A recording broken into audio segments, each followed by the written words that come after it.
ayollarga huquqiy yordam. Bo'yniga pichoq taqagandan keyin Ispovod bergandirsiz deb murojaat qiling, davoman o'ldirib qo'yadi. Himoya orderi bu davlat tomonidan beriladigan, o'sha ayolga himoya beradigan hujjat. erta o'lib ketsam, men siz familiyangizni aytaman. 18 yildan beri urar ekanlar. bizni jamiyatimizda shunaqangi muhit qurilganki, ayol kishi aybdor har doim. Mana siz ham aytib beryapsiz. Sizni ketingizdan tushsa ham siz aybdorsiz. Janjalli oilalarga tezda yetib borish uchun, har xil salbiy holatlarni oldini olish uchun qo'riqlov punktlari o'rnatiladi. Juda tez kelishgan. Bundan aytadi, $100 beraman va xiyonat ustida ushlab oldim deyman. 3-oilasiga taklif qilayotgan insonga turmushga berishmoqchi bo'lishgan. Otasi tomonidan jinsiy zo'ravonlik qilgan holatlar ham bo'lgan. Huquqbuzarliklarni muntazam qilib yurganlar boshqa kanalga yuboradi yoki o'tkazib yuboradi. Qizim, sabr qiling. Ayol kishini boshiga tushgani shu. Menga голосовой keldi. Men seni barting chiqolmayman, hali ko'rasan, uying tagida turaman. Bugun sizlarga foydali sirimni ochaman. Hammamiz sayohat qilishni yaxshi ko'ramiz, lekin qimmat chiptalar rejalarimizni orqaga tortadi. To'g'rimi? Men har doim Aviasuz ilovasidan foydalanaman. Hammasi juda oson. Ilovaga kiraman. Masalan, Toshkent Istanbul yo'nalishini yozaman, sanalarni tanlayman va mana qancha variant, narx, vaqt hammasi joyda. Ularning orasida eng qulay va eng arzonini tanlab, bir necha bosqichda to'lovni amalga oshiraman. Menga eng yoqqan tomoni Aviasuz o'zida bagaj bilan yoki bagajsiz tarifni tanlash mumkin. Xohlasangiz dollarda to'lang, xohlasangiz so'mda. Muhimi hammasi onlayn, uydan chiqmagan holda. Bagaj tayyor, sayohatga otlanamiz. Siz ham albatta sinab ko'ring. Sayohatlarda tejang, dam oling va yangi energiya bilan qayting. Barchaga assalomu alaykum azizlar. Ayollar klubining navbatdagi soni, oldingi sonda aytib o'tdik. Biz albatta juda ham foydali podkast tayyorlayapmiz va bugungi mavzuyimiz ayollarga huquqiy yordam. Juda ko'pchilik so'ragan, biz har doim aytamiz, ajrim mavzusini ko'p olib chiqamiz, qaynona kelin mavzusini ko'p olib chiqamiz va har doim aytamizki, biz ajrimlarga qarshimiz, lekin sabr chegarasi bor. Agar nobog'da sizni u darajada kaltaklab tashlayotgan bo'lsa, huquqiy yordam olishingiz mumkin va qaysi tartibda olinadi. Bu haqda har doim oydinlik kirita olmaganmiz, maslahat bera olmaganmiz, shu yerda to'xtab qolganmiz hamma podkastlarda. Bugun shuning uchun aynan hammamiz yig'ilganmiz. Sababi internetda o'zim ham juda ham ko'p kuchayib ketgan, bitta kelinni molxonada yopib huquqlab qo'yishgani, bitta yoshi katta ayol qaynonani ham zanjir bilan o'rab qo'yishgani juda ham ko'p ko'ryapmiz. Har safar ko'rganingizda bitta achinasiz, nimaga yordam bo'lmayapti yoki nimaga balki bu yordam so'ramayapti, balki yordam so'rash yo'llarini bilmayapti deb bitta ko'nglingizdan o'tadi. Qanday qilib yordam berish mumkin degan savolga javobini mana bugun topamiz. Sizlardan esa iltimos, biz shuncha harakat qildik. Bu podkastni Telegram gruppalarga tashlab qo'yamiz, like bosamiz, podpiska qilamiz, jamoa katta va juda harakat qilyapmiz. Va nihoyat aytadiku, legenda qaytdi. Va nihoyat Mahliyoxon qaytdilar. Mahliyo Tojiyeva to'layotganman ishqilib. Ozginadan keyin kelsangiz o'sha familiyangizni eslolmay qolishimiz mumkin. Hamma so'radi. Indira opa oldin 5 ta bo'lib chiqardinglar, 4 ta bo'lib chiqasizlar oxirgi payt. Nimaga? Chunki Mahliyoxon ketdilar. Qatga ketdilar degan savolga hozir narsalarga prям o'qib eshitiraman o'rtoqlar. O'zbekiston Respublikasi Milliy iqtisodiy hamkorlik uyushmasi xotin-qizlar va yoshlar bilan ishlash bo'lim boshlig'i Mahliyo Tojiyeva. Mahliyoxon yanada katta ishlarga yondashib ketdilar. Juda ham xursandman, sizni kuzatyapman. Har doim ayollarni, qizlarni yig'ib o'sha yerda speaker bo'lyapsiz, o'zingiz ham uyushtiryapsiz. Biz bundan juda ham xursandmiz. Mahliyoxon qatga boshladi, respublika bo'yicha qatga borsizlar, ko'rib qolsanglar, Indira opamdan salomni yetkazib qo'yinglar. Ayollar klubiga borib turing deb eslatib qo'yinglar, kelsinlar, ularsiz qiynalyapmiz. Va bugungi asosiy ekspertimiz, mehmonimiz, buni ham o'qib eshitiraman. Toshkent shahar ichki ishlar bosh boshqarmasi xotin-qizlar masala bo'yicha bo'lim katta inspektori Mohidil Xoliqova. Assalomu alaykum. Va rahmat kelganingizga, Mahliyoxonga rahmat olib kelganingizga. Menga kecha aytdi Indira, eng kuchli odam olib kelaman dedilar. Hammasi zo'r. Men ishonmayman, prosta uxladim. Ana bo'lasiz, anaqa qilsangiz o'ylamaysiz. Beg'amchalik uxlaysiz-ku, men bilaman, ertaga hammasi hal bo'ladi. Va albatta bizani yaxshi ko'rgan aktrisamiz, juda ham Zamira, hamma kinoda o'ynabsiz-ku. Men hozir kanaldan qarasam, ma'murda paytingizdan boshlab go'z kinolarda o'ynagan ekansiz-ku. O'sha siyosiy kinolarda ham chiqqan ekansiz. Juda ham kuchli ma'noga ega. Men hayron qoldim lekin. qoyil qoldim, videoga olib ko'rsataman. Endi televizor ko'rish boshlabsiz. Ha, ishoning endi o'sha yoshga keldim televizor ko'radigan. Zamira Beshimova o'rtoqlar, o'zlari ham juda ham shunaqa aynan politicheskiy kinolarda ko'p qatnashgansiz. O'ylaymanki, bizga bugun ancha oydinlik kiritasiz. Alimentlar haqida gaplashamiz, ayollarning huquq haqida gaplashamiz. Ayrim joyda biz ham xato qilayotgandirmiz, biz ham noto'g'ri murojaat qilayotgandirmiz, xatolarimiz haqida ham gaplashamiz. Assalomu alaykum, xush kelibsiz. Va savoldan o'taman srazu. Nimaga ko'p ayollarimiz huquqlari borligini o'ylab ko'rmaydi hattoki? Bilasizlar, shunaqa ayollar bor. Umuman meni huquqlarim bor, murojaat qilsam bo'ladi degan narsani o'ylab qo'ymaydi. To'g'ri, hozir juda ko'pchilik bilyapti. O'zi vaziyat qanaqa? Men bilmayman, internetda ko'ryapman, huquq talab qilinyapti, yechim berilyapti. Lekin sizlar oydinroq ko'rayotgan bo'lishinglar mumkin, masalan. Hozirgi kunda ayollarimiz huquqlari ancha rivojlangan, tushunchalari ancha o'zgargan oldingiga nisbatan. Shu sababli ham hozir ahamiyat beradigan bo'lsangiz, murojaatlarimiz soni ham juda ham ko'paygan va aynan mana shu tazyiq va zo'ravonlikka uchrayotgan ayollarimiz, ya'ni shu sohada murojaat qilayotgan ayollarimiz soni ham yildan yilga ko'payib bormoqda. Lekin bu degani bu avval bo'lmagan, endi paydo bo'ldi degani emas, balki bu har doim bo'lgan bunaqa holat. Lekin hozirgi kunda shu narsani xotin-qizlarimiz o'zini huquq sifatida tushunganidan boshlab bunaqa murojaatlarimiz ham hozirgi kunda ko'payib bormoqda.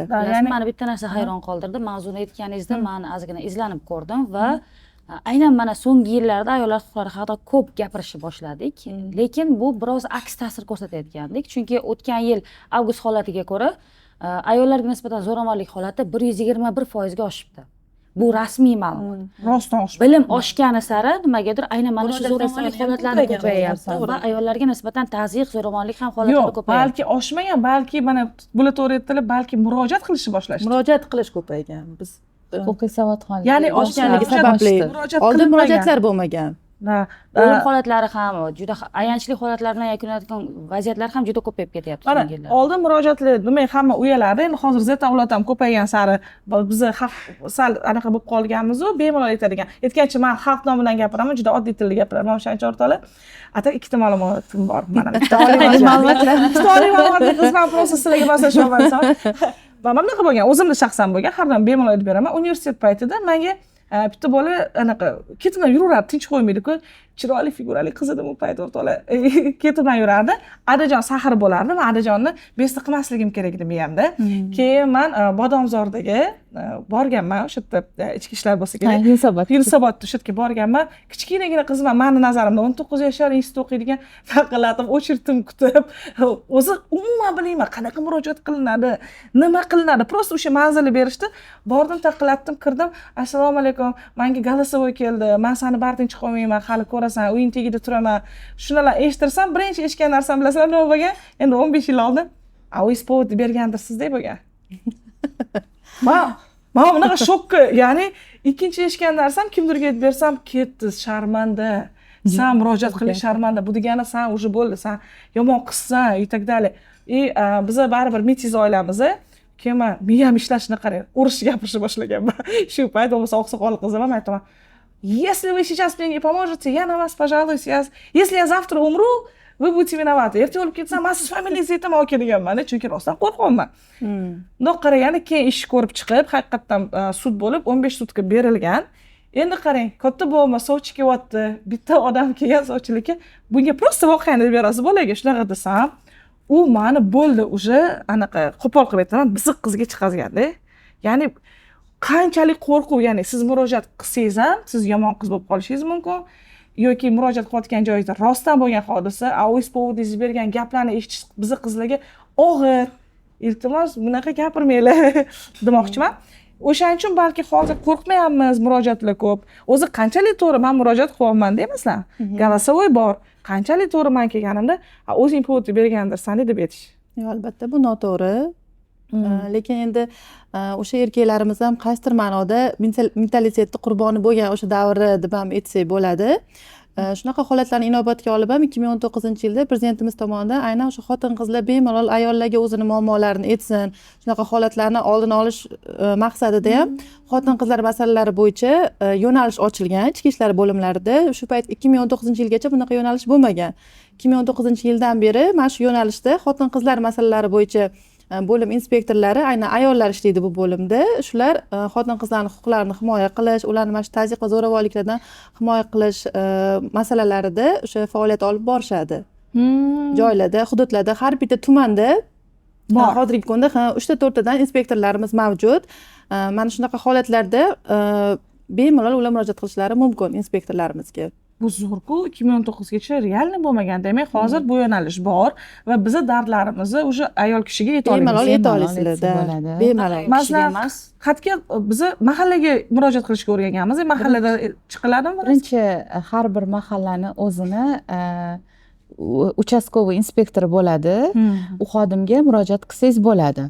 Har bitta mahallada profilaktika inspektorlari bor. Birinchi navbatda profilaktika inspektoriga murojaat qilish huquqi bor. Undan keyin agar yana ham o'sha uyalib, tortinish, mana shu inspektorga yeta olmaydigan qanaqadir gaplari bo'lsa, bunda o'sha xotin qizlar masalalari bo'yicha inspektorlarga murojaat qilish orqali ham shu muammoga yechim topsa bo'ladi. Yana ochiqchasiga suhbat bo'ldi. Ayollar klubida yana shunaqa narsa ko'p eshitganmiz yoshligimizda. Masalan, o'zimga ham ko'p xatlar yozishganda, mana shunaqa Injira opa menga bitta qiz yozgan menga, Injira opa meni uryapti bola, onam hech narsa qilib bermayaptilar hech kim. Nimaga murojaat qilmayapsizlar desam, meni tanishim bor, men o'zim qilib tashlayman. Agar murojaat qilsang battar dabdalanchi qizaman deb aytayapti menga degan. Shunaqa holatlar ham ko'p. O'shanga ham qo'rqamiz murojaat qilgani. Shunaqa masalalarga duch kelganmisizlar? Shunda nima qilish kerak? Hozir o'zgarish bormi bu masalada? Lekin men o'zim hayotimdan aytaman, menga ham shunaqa o'sha bola tomonidan aytilgan, bo'lmagan gap. Men murojaat qilgandan keyin hech narsa qila olmagan aslida. To'g'ri, yana kelishga harakat qilgan, keyin unga ikkinchi sudda yaqinlashish taqiq qo'yilgan. Aytmoqchi bo'lganim, qizlarimizni o'sha bolalar ham ko'proq men bugun erli ayollar haqida gapirmoqchi emasman-da, o'sha turmushga chiqmagan qizlarda ko'proq bu holat kuzatilyapti. Ular qo'rqadi, bolalar aytadiki, men yoki tanishim bor deydi, o'zi bo'lmaydi u tanishi. Yoki sen hech narsa qila olmaysan deydi.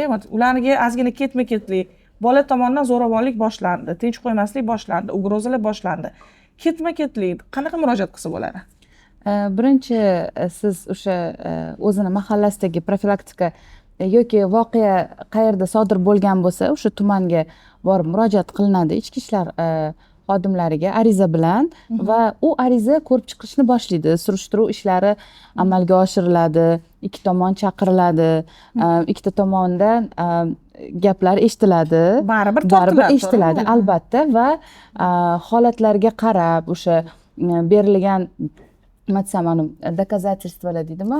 Isbotlar, holatlar va dalillarni, ashyoviy dalillar bo'lsa, dalillar inobatga olgan holda ikkinchi shaxsga albatta ish ko'riladi. Bunda o'zim guvoh bo'lganman. Mana 5 yildan beri ayol qizlarning huquqlarini himoya qilib kelaman, yaqindan yordam beraman.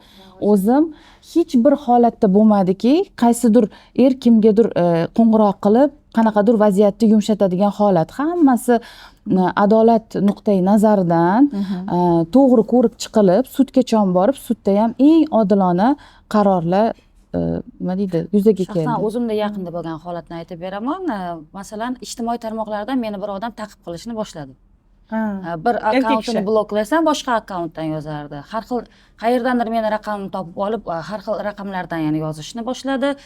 Hatto Instagramda ko'rsatilgan raqamlarga ham qo'ng'iroq qilishni boshladi. Natijada 1-2 og'iz gap tushunmagandan keyin, ma'lum vaqt o'tgandan keyin hammasini skrin qildim deb, menda hammasi bor, agar yana meni ta'qib qilsang, chora ko'raman dedim. Boshida ishonmadi va haqiqatdan ham chora ko'rishga majbur bo'ldim. Hozir tizim yaxshi ishlayotgani guvohi bo'ldim. Sababi mahallaga chiqdim, himoya orderi olish mumkin ekan har qanday shaxsga nisbatan va aynan mana shu narsani yo'lga qo'yganimdan keyin biroz tushunmovchiliklar bo'ldi. Nimaga bu odam, kim bu odam degan narsalar bo'ldi va bu odam meni tinch qo'ydi. Hozir haqiqatdan agar haq huquqini bilsa kimdir, bu narsalardan qutulish oson ekan. Lekin boya siz aytganingizdek, mayli, hamma dardingizni aytish shart emas dedingiz, lekin aytaman. Bu haqida oldin ham aytganman. Birinchi turmushimda juda ham muammoli ajrim bo'lgan va aynan mana shu ajrim jarayonida meni ham qo'rqitardi turmush o'rtog'im. Agar hozir kimgadir nolasang yoki uchastkovni, men yig'lardim, dodlardim. Hozir uchastka xodimlarini chaqiraman deb yig'lasam, menga aytardiki, hozir unga qo'liga $100 beraman, ochiq aynan mana shu matnni aytardi, $100 beraman va xiyonat ustida ushlab oldim deyman derdi. Nima bo'pti? Urishga ustida ushlab oldim, shuning uchun men uni uryapman deyman deydi va natijasini ko'rasan. Meni emas, seni yomon otliq qilib qo'yadi bular. lekin bu narsa bo'lishi mumkin. Ha. O'tliq qilib. Aslida u Qo'l shunchaki ko'tarish o'zini mumkin tashqarida emas. ko'chada bo'lgan muammosini hammasini menga sochib, alamini mendan olardi. Va men doim Chaqirmasdi qo'rqitardi. shuncha. Ha. Hozir chaqiraman, sen hech narsa qila olmaysan. Luboy mana uchastkovoylar bilan o'rtoqman, xohlagan erkagingni chaqir, xohlagan yordamga chaqir, o'zim kelishib ketaman. Senga hech kim yordam bera olmaydi degan vaziyatga solib qo'ygan edi meni. Va afsuski o'sha paytda men ikkita ma'lumoti bor ayol edim. Lekin bilmasdingizki, ayollarga Ming ma'lumotimiz bo'lsa ham ijtimoiy loyihalarda volontyorlik qilib yurganman. Hattoki aynan ijtimoiy loyihalar bilan bir necha davlatlarga borib amaliyotlar o'tab kelganman. Lekin o'zingizni boshingizga tushganda bu narsalarga qarshi hech narsa qila olmay qolar ekansiz. Chunki bizning jamiyatimizda shunaqangi muhit qurilganki, ayol kishi aybdor har doim. Mana siz ham aytib beryapsiz. Doim shunaqa. Sizni ketingizdan tushsa ham siz aybdorsiz, sizga kimdir ortiqcha gapirsa ham siz aybdorsiz. Siz gap eshitsangiz ham o'zing nimadir sababchi bo'lgansan deb. Kalta yesa ham nimadir qilgan deb. Tili yomonsan. Tili yomon deb bu.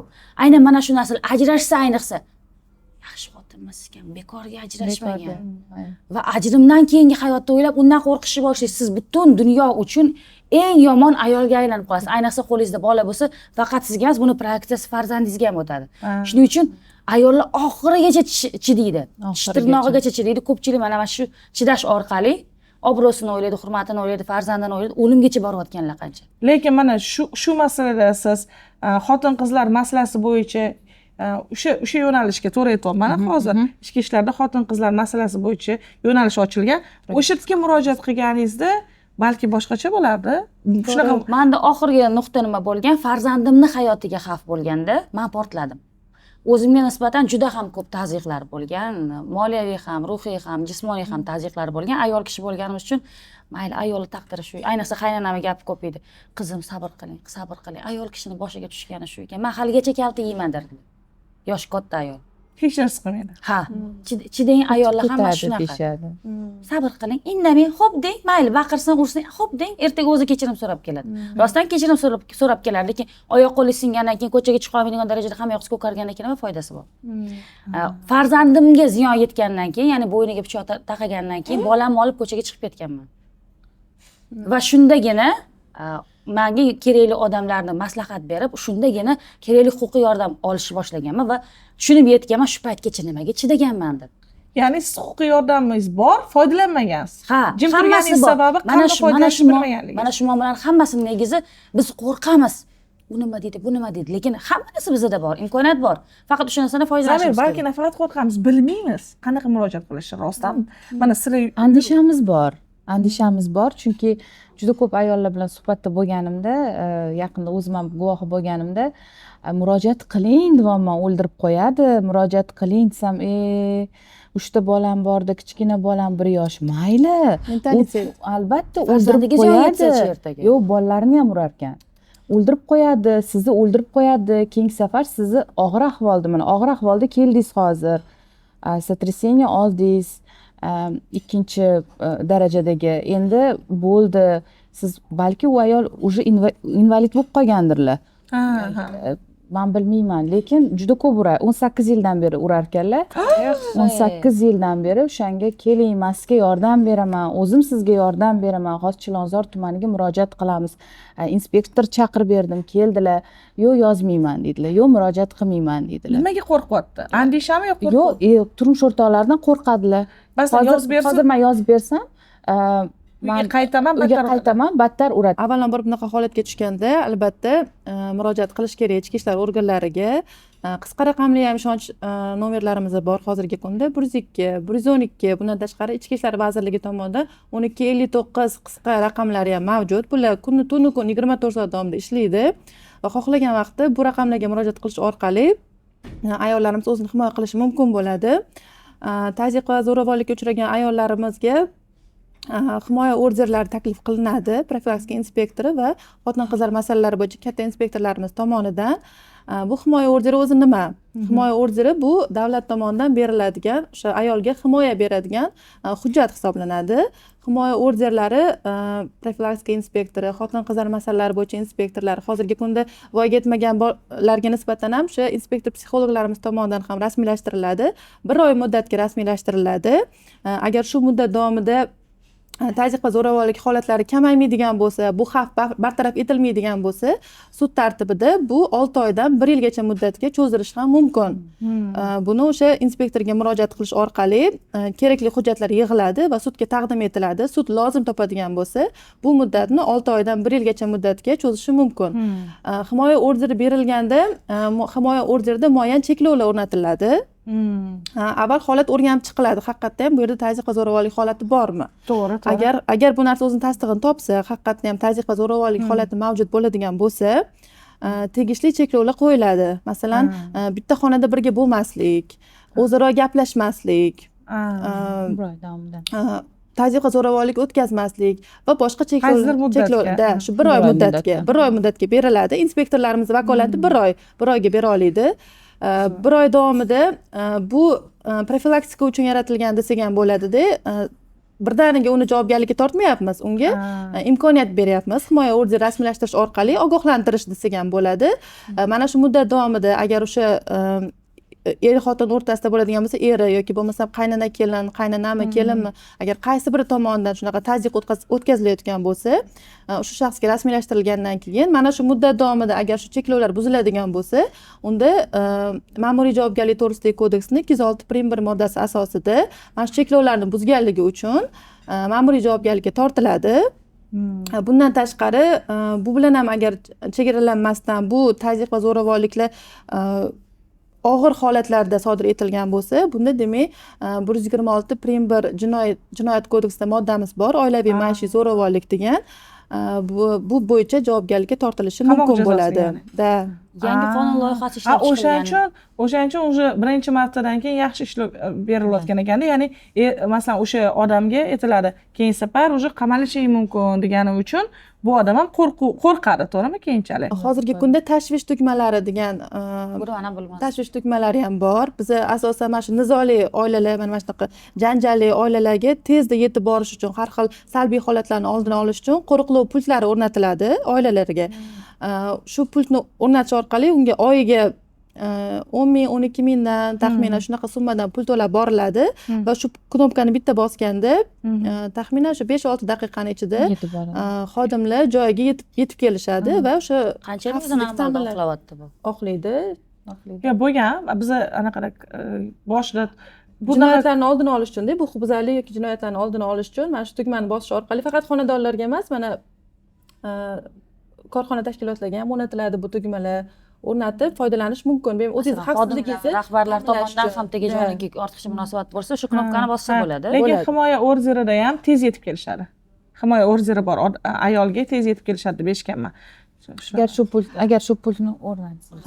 Bundan tashqari ham E-himoya degan hozirgi kunda platformamiz bor. E-himoya platformasini agar o'sha telefoningizga o'rnatadigan bo'lsangiz, unda so'z knopkasi bo'ladi. O'sha platformaning ichida o'sha so'z knopkani bosganda bunda ham tezlik bilan xodimlar yetib keladi. Xavfsizligingizni ta'minlash uchun. Silkasini bersangiz, pastda qo'yib qo'yamiz. Shunday bemalol odamlarda bo'lishi uchun. Men bunaqa knopkadan foydalangan ekanman. Hozir tushunishim bo'yicha 4-5 yil avval uyimga o'rnatganman faqat. Siz unda qo'riqlov pultini aytyapsiz. Tashvish tugmasi, tashvish tugmasini aytyapsiz. Qo'riqlov boshqa bu.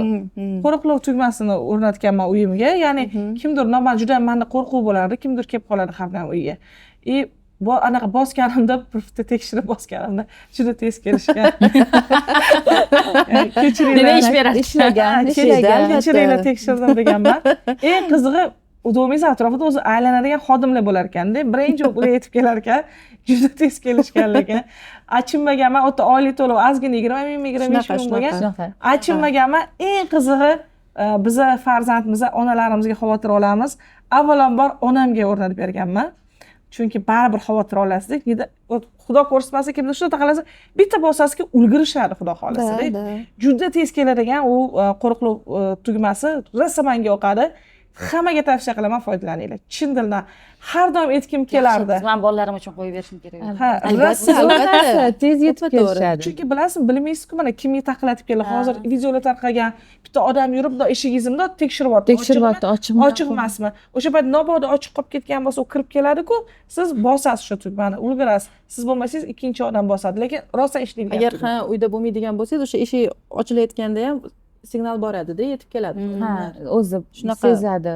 o'ylab sal aylanib qolishligi aylanib borishadi, ko'rishadi. Bu zo'r narsa, bizasini tavsiya qilaman. Ayollar klubida siz ham shaxsiy brendingizni rivojlantirmoqchi bo'lsangiz, unda hamkorlikda biz bilan ishlang. Buning uchun esa mana bu raqamlarga murojaat qilishingiz mumkin. Mahliyo, sizdan so'ramoqchi bo'lgan narsam, mana siz ko'pchilik bilan suhbat o'tkazyapsiz-ku, shunaqa kalta yeyotgan ayollar bilan. Qizlar orasida-chi bormi shunaqa zo'ravonliklar yigitlar tomonidan?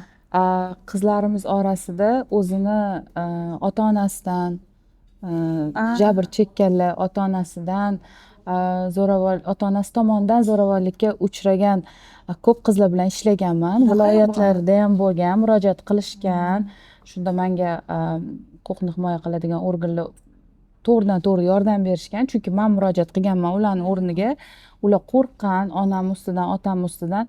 Chunki bir qizimiz voyaga yetmagan bo'lganlar, 15 yosh bo'lganlar va otalari, tog'alari, onalari urib, bir 35 yashar, o'sha 2 marta oila ko'rib ajrashgan va 3-chi oilasiga taklif qilayotgan insonga turmushga berishmoqchi bo'lishgan. Va shunda shu qizimiz menga murojaat qilganlarida men ularga yordam ko'rsatganman.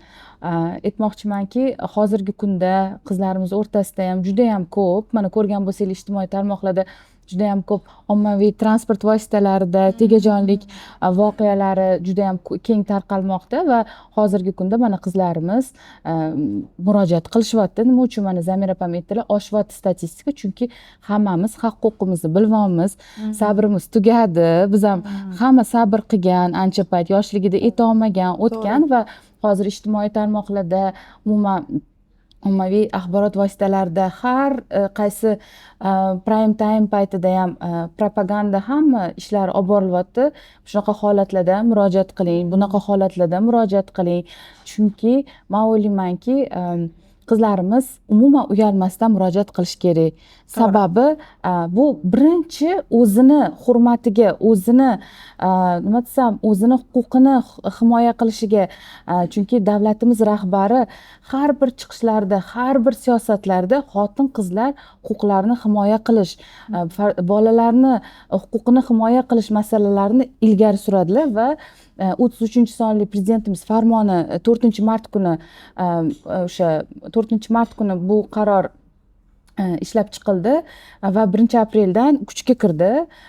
Ayrim o'sha punktlari bo'yicha bunda o'sha xotin-qizlar va o'sha bolalarning zo'ravonligiga qarshi bo'lgan holatlarda hamma holatlar tahlil qilindi. Yana ham huquqlarimiz kengaydi. Ijtimoiy himoya agentligida IHMA degan platforma bor, uni bemalol yuklab olsanglar, o'sha yerda ham sizlarni o'sha agar zo'ravonlikka uchrasanglar, agar sizlarga kimdir tajovuz qilsa, inson markazlari tashkil qilingan va o'sha inson markazlari tomonidan sizlar birinchi o'rinda o'sha 102 ga murojaat qilganinglardan keyin uzoq bir ish kunidan keyin sizga aloqaga chiqishadi va sizdan so'rashadi, sizga qanaqadir yuridik maslahat kerakmi? Bepul. Sizga qanaqadir psixologik maslahat kerakmi? Ya'ni yurist va psixolog maslahatlari hozir barchaga bepul taqdim qilinyapti. Men shuni qizlarimiz bilishini xohlardim. Chunki advokat olishga ko'p ayollarimizni mablag'i yetarli emas va bu masalalar ularning huquqini himoya qiladigan inson bo'lmaganligi uchun qolib ketayotgani uchun shu inson markazi to'g'ridan-to'g'ri ayollarimizga o'sha agar boshpanasi bo'lmaydigan bo'lsa, misol uchun zo'ravonlikka uchrab uydan ketgan bo'lsa farzandlari bilan, ularga boshpana tavsiya qilishadi. Bizda o'sha inson markazlarida joylarimiz bor, bemalol kelishingiz mumkin, yordam berishadi. Vaqtinchalik yashab reabilitatsiya markazlari ham bor. O'sha reabilitatsiya markazidan sizga joy qilib beramiz deyishadi. Reabilitatsiya markazlarida joy bor, qilib beramiz, bemalol kelishingiz mumkin va so'rashadi. Keyingi masala, sizga yurist yoki psixolog maslahat kerakmi? Sizga murojaat qilishadi. O'zlari telefon qilishadi. 102 o'tda boshqacha masalalar bo'yicha murojaat qilasizda, ayollar tomoni uyaladi. O'zi mana himoya orderi olgandan keyin hozir shunaqa tizim yo'lga qo'yilgan. Himoya orderi olganingizdan keyin sizga inson markazidan xodimlar chiqadi, yordamga nima yordam kerak deb. o'zi boshpanaga himoya orderi rasmiylashtirilgandan keyin biz albatta xodimlar so'raydi shu xonadonda qolmoqchimisan yoki bo'lmasam reabilitatsiya markazlarimiz bor Chilonzor tumanida joylashgan reabilitatsiya agar o'sha uyda qolishni xohlamaydigan bo'lsa ayol endi haqiqatdan ham xavf bo'ladigan bo'lsa uni reabilitatsiya markaziga joylashtirib o'sha yerda bepul yashab bemalol ovqatlanib farzandlari bilan birga joylashishi mumkin bundan tashqari mana bo'layotganlaridek ona uylari bor Toshkent shahrida 2 ta ular 3 yoshgacha farzandi bor onalarni qabul qilishadi ayollarga juda ham ayanchli holatga tushib qolganman sababi siz aytgandek o'z ota onasi tomonidan nafaqat jismoniy balki otasi tomonidan jinsiy zo'ravonlik qilgan holatlar ham bo'lgan o'z farzandiga nisbatan yaqin qarindoshlari o'rtasidan shunaqa munosabatlar bo'lganlari bor va ularni hech kim himoya qilmaydi qaytaga bosti qilishga harakat qilishadi mana o'shalarga hech kimga bildirmaydi necha nomerga qilishsa bo'ladi ular 102 112 112 1259 1259 ha mana shu ayol kishi ko'taradigan yo'q-a masalan telefon qilganingizda sizga ular berishadi murojaat davomida yo'naltirib berishadi yo'naltirib bersa bo'ladi yo'naltirib berishadi umuman qo'rqish sir saqlash bo'yicha-chi sir saqlash hammasi konfidensialniy deydimi anonimno hech kim holatingizni olib chiqilmaydi sizni ruxsatingiz agar siz rozi bo'lsangiz va o'sha xodimlar tomonidan taklif qilinadi shunda ham yuzlari bekitilgan holda ommaviy axborot vositalariga olib chiqish mumkin qanaqadir ibrat bo'lishi uchun o'zi 102 ga qilingan murojaatlarni hammasi anaqa hisoblanadi hech qaysi murojaat ortiqcha odamga 3 shaxslarga ma'lum qilinmaydi bilamiz onalar uyi haqida gapingizni oldim onalar uyi haqida eshitdingiz va borib keldim u loyihaga volontyor sifatida bir necha marotaba o'sha yerdagi qizlar bilan suhbatlar olib bordim ularni kayfiyatini ko'tarish uchun bir nechta o'yinlar o'tkazdik ijodiy uchrashuv qildik va ularni har birini hayotini o'rganib chiqdik qanday qilib bu yerga kelgan endi bu yerda hozir ayta olmaymiz aynan o'sha qoidalarga ko'ra lekin aniq bilgan faktim shuki ma'lum bir sabablarga ko'ra uysiz qolgan qarovsiz qolgan borar joyi bo'lmagan ayollarga qizlarga boshpana berilar ekan va shunchaki boshpana emas psixolog yurist beriladi va ularni o'sha yerda yashab turgan joyida mehnatga hunarga o'rgatishadi hunarga o'rgatiladi keyinchalik mana shu yerdan chiqib ketgandan keyin qizlar o'zlarini uchun ta'minlay olishi kerak kimgadir moliyaviy tomonlama qaram bo'lib qolsangiz yana chidashga majbur bo'lasiz shu narsasi menga yoqdi o'sha yerni o'zida qizlar ishlashni boshlashyapti tirikchilik qilishyapti bir ikki so'm topishyapti ba'zilari hattoki ovqat qilishni bilmaydigan qizlar ham bor ekan o'sha yerda ovqat qilishni o'rganishyapti uy tutishni farzandlariga to'g'ri qarashni hammasini o'rganib o'sha yerdan tayyor chiqib ketishadi mana hozirgi kunda endi erkaklar orasida hazil huzullar ko'paygan ya'ni bo'ldi endi hozir sani bundoq tepib qo'ysam ham shtraf solishi mumkin menga murojaat qilishim uchun ancha erkaklar bilgan что hozir bunaqa qilish mumkin emas keyin bir xilla qoralayotgan joyi ham bor ya'ni qanaqa qilib ayol bo'lib turib xotini bo'lib turib san murojaat qilasan boshqa bu tangani boshqa tomoni bormi ya'ni aynan murojaat qilgan eri urishni to'xtatgan va ular yaxshi bo'lib ketgan juda ham ko'p bunaqa holatlar masalan ayollar o'ylaydi himoya orderi olsam yoki ichki ishlarga murojaat qilsam oilam buzilib ketadi yoki bo'lmasam boshqa yasholmay qolaman bu oilada degan qo'rquvlari bo'ladi lekin aksincha mana shu himoya orderi olgandan keyin ham bizani o'sha inspektorlarimiz tomonidan tegishli mana inson xodimlari bor mahalla xotin qizlar faollari mana shu oilani ichiga kirib uni muammolarini o'rganib mana shu muammolarni bartaraf etish choralari ko'rilgandan keyin ular bilan tegishli choralar amalga oshirilgandan keyin suhbatlar o'tkazilgandan keyin javobgarlik masalalari tushuntirilgandan keyin har taraflama profilaktik chora tadbirlar amalga oshirilgandan keyin oilalar yarashib ketgan mana shu holatlar boshqa qaytarilmayotgan holatlar ham juda ham ko'p mana bitta oilani shunaqa taniyman er ichib urardi keyin unga chora ko'rildi va sani u shunaqa aytardi manga hech kim hech narsa qila olmaydi lekin unaqa emas ekan ayol qo'rqmadi masalan bir xil xotinlar qo'rqadiku hozir murojaat qilsam uyda qolsam yana urib yuboradi lekin biz hozir tushuntirdikki yo'q sizga o'sha himoya orderi beriladi tez yetib keladi odamlar knopka ham beriladi aksincha naоборот cho'zib yursangiz o'lim darajasigacha urib yuborishi mumkin bo'lgan shunaqa holat u nima qilgan murojaat qilgan keyingi safar u baribir yana urgan ko'pincha ikkinchi marta uradi ishonmaydi что aytadiki pul berib qutilar ekanman chora ko'rilmaguncha keyin ikkinchisida chaqirgandan keyin уже er qo'rqqan endi qarang u er ichishni tashlagan даже chunki man ichib kelsam uryapman deganda ichish tashlab haqiqatdan boylar yaxshi bo'lib ketdi. Birinchi urasa gapirdi, qanaqa xotinsan, ustimdan yozib yuboradigan, shunaqa bo'ladimi xotin, hammani oldida ham aytardi, ha xotinim mana bunaqa ustimdan yozib yuborgan, mana shunaqa bo'lgan, nabarat hozir уже ko'nikdi bu narsaga, qayerdadir уже to'g'ri qilgan ekansan o'sha payt, haqiqatdan o'sha o'zimgacha erk berib yuborgan ekanman deb tan olib, haqiqatan zo'r yashab ketayotganlar ko'p. Ana shuni so'ramoqchi edim. Ikkinchi taraf, ya'ni erkaklar tarafini ham o'ylamoqchi edim. Biz faqat ayollar huquqida gapiryapmiz, ayollarga gapiryapmiz. Nimaga erkaklarga bu narsani tushuntirmayapmiz? Ayollar o'z huquqini bilgani sari, tushungani sari qandaydir munosabatlar uzoqlashayotgandek, taranglashayotgandek tuyulyapti. Ayollar yomon, ayollar endi hammasi faqat o'zini o'ylaydigan, egoist, turmush qurishni xohlamaydi degan tushunchalar paydo bo'lyapti qandaydir jamiyatda. Erkaklarni tarbiya qilish, ularga mana shu huquqni tushuntirish haqida ham biror bir ishlar olib borilyaptimi, yo'qmi? Himoya orderi berilgandan keyin albatta erkak bilan ham biz profilaktik chora-tadbir bilan amalga oshiramiz, unga ham tushuntiramiz, har bitta holat bo'yicha javobgarlik mavjudligini ogohlantiramiz, ish joyiga, yashash joyiga taqdimnomalar kiritamiz, muhokama qilamiz, u erkak bilan ham tegishli chora-tadbirlarni amalga oshiramiz. Shuning natijasida ham o'sha qilgan xatti-harakatidan o'ziga xulosa olib, Faqat o'sha erkak bilan, qolgan erkaklarchi? qolgan erkaklar bilan profilaktik ishlar amalga oshiriladi, qolgan erkaklar bilan ham. Ular o'zligisi ish tortdi, sarafani raja bo'lyapti. Erkaklar o'zi Va bu natijasida ayollar hammasi feminist degan tushuncha shakllanyapti. Bor narsa aytayapman-ku, ular ayrimlari mana bilasizmi kim shunaqa o'ylayapti? Zo'ravonlik qilmaydigan erkaklar, masalan, urmaydi ayolini. Sal qattiq gapirishi mumkin. Ular ajablanyapti, ya'ni nimaga sen qachondir murojaat qilishing kerak? G'alati-ku. Shunaqa erkaklarga aytmoqchi bo'lgan gapim shundan iboratki, biz aslo sizlardan o'zimizni himoya qilish uchun bu ishlarni olib borayotganimiz yo'q. Bizni aksincha haqiqatdan zo'ravonlik oilalar bor. O'sha yerga qaralyapti hamma narsa. Aksincha oilam, bola chaqam, xotinim, onam deb yurgan erkaklar umuman o'zingizga olmanglar degan bo'lardim. Chunki ular ko'proq gapiryapti, chunki ularga taalluqli emas aslida. Ular tushunmayaptiki, что biz bu narsani bunaqa erkaklar uchun chiqazmayapmiz. To'g'rimi? O'zi aslida bilasizmi, qonun loyihasi chiqqanda yoki biron bir masala ko'tarilganda ko'proq shu doiraga tegishli emas inson o'ziga ko'proq oladida. Xavotir oladi o'ziga va endi nima bo'lar ekan. Lekin bu huquqbuzarliklarni muntazam qilib yurganlar boshqa kanalga olib boradi yoki o'tkazib yuboradi. Menga taalluqli emas deganda yoki g'ashiga, chunki uni g'ashiga tegadi bu narsa.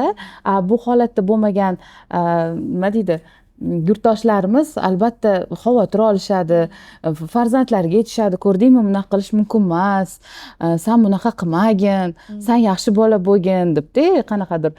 Shuning uchun o'ylaymanki, hozir bu podkastni olib borib, bu mavzuni ko'tarishda podkastdan maqsadimiz qanaqadir erkaklarimizni jazolab, oilalarimiz buzilishi emas. Bo'ldi endi ko'rasizlar deyishmas. Yo'q, aslo, chunki men har doim hamma ayollarga aytaman, masalani yumshatsa bo'ladi. Bizada ayollarimiz juda ham dono, aqlli, shirin so'z, vaziyatni yumshatsa bo'ladi. Aynan shu bo'ladi oilada agressorlar, shu holatgacha olib kelmaslik kerak, lekin nima desam, yaxshi gapirib, maylimi bu mavzuni keyinga qoldiraylik, ertaga gaplashaylik. Yana ayol kishi mas'uliyat bo'yniga olish kerak. Yo'q, charchagandirsiz, bu yengil holatlarda, lekin oilada haqiqiy agressorlar bo'ladigan bo'lsa, hattoki bunaqa shirin so'zi ham ta'sir qilmaydigan darajada bo'lsa, chunki real кейslarim bor bu mavzuda. Yordam bergan. Mana men degan aqlli ayol,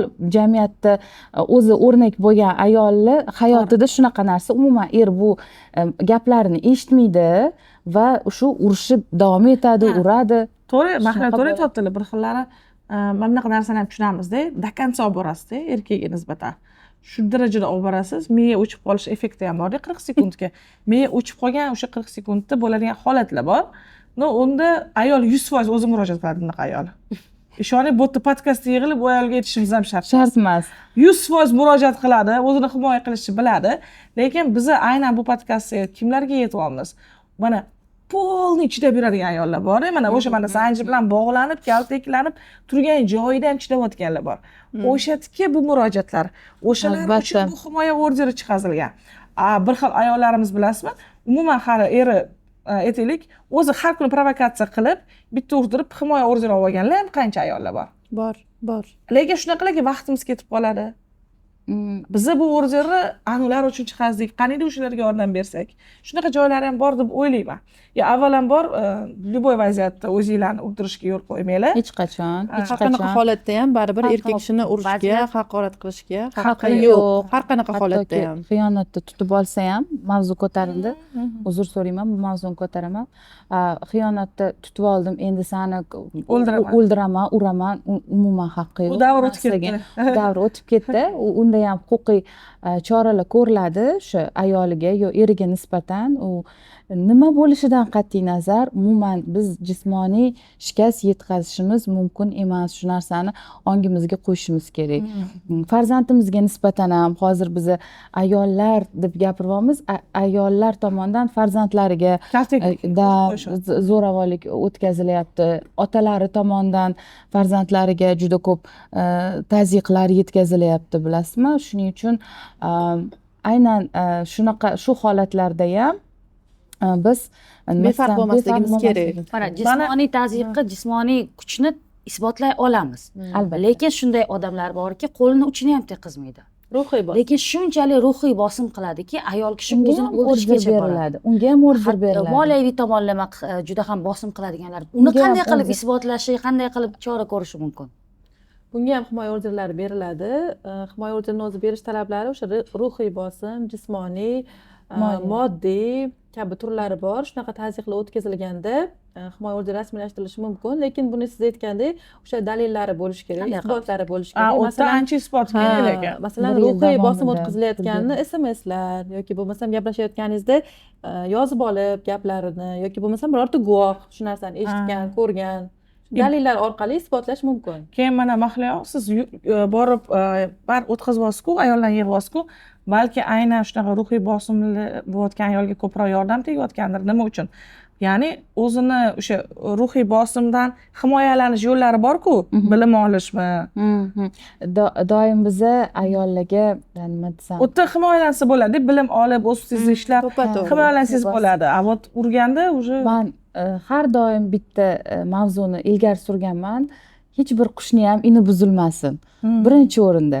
Lekin ayollarga mana ruhiy bosim bo'ladi. Nimaga? Chunki o'qigan, yaxshi qizlarimizni olishadi-da, keyin o'qitishmaydi, uyda o'tirg'izib qo'yishadi, uy yumushlari bilan qilib, shu ayol keyin kamsitishi boshlashadi ayolni, oilaviy.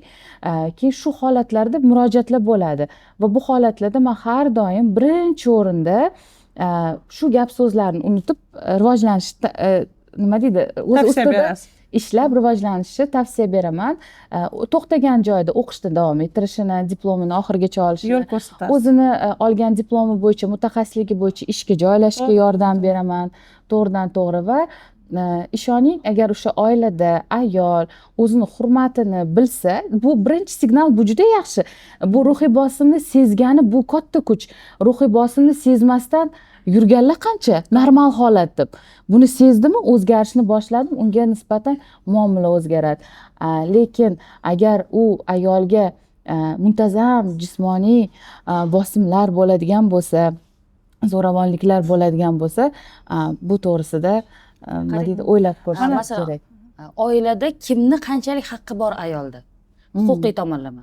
Bizda juda ko'p narsani, chegaralarni madaniyat, odat, shunaqa urf-odat, andisha deb chegaralab qo'yishadi. Juda ko'p qoliplar, chegaralar bor. Bildirsa ham gap qaytaryapsan degan. Kimni qanday haqqi bor? Masalan, turmush o'rtog'ini ayol kishiga nima mumkin emas deyishga qay darajada haqqi bor yoki qaynonasini qay darajada haqqi bor qonun jihatdan? Qonun jihatdan hamma teng huquqli hisoblanadi. Erkak va ayol teng huquqli hisoblanadi va o'sha ma'muriy javobgarlik to'g'risidagi kodeksning 59.1.2 moddasida, ya'ni oilaviy maishiy zo'ravonlikka aynan shu holatda kiritilganki, ya'ni ayolni mehnat huquqini cheklash, o'qishga nisbatan bo'lgan huquqini cheklash, oyligini olib qo'yishadi juda ko'p oilalar. Mol mulkiga bo'lgan huquqini cheklashlarga nisbatan ham urmasa ham, mana shularning o'zi bilan ham murojaat qiladigan bo'lsa Mana unga shu zo'ravonlik nisbatan ma'muriy bo'ladi. javobgarlik qo'llash masalan 20 kishilik oilani hammasini kiyim kechagini yuvish, hammaga xizmat qilish bu ham qonunchilikda Majbur emas, ko'rsatilgan. albatta. Bosh tortsa bo'ladi bundan albatta.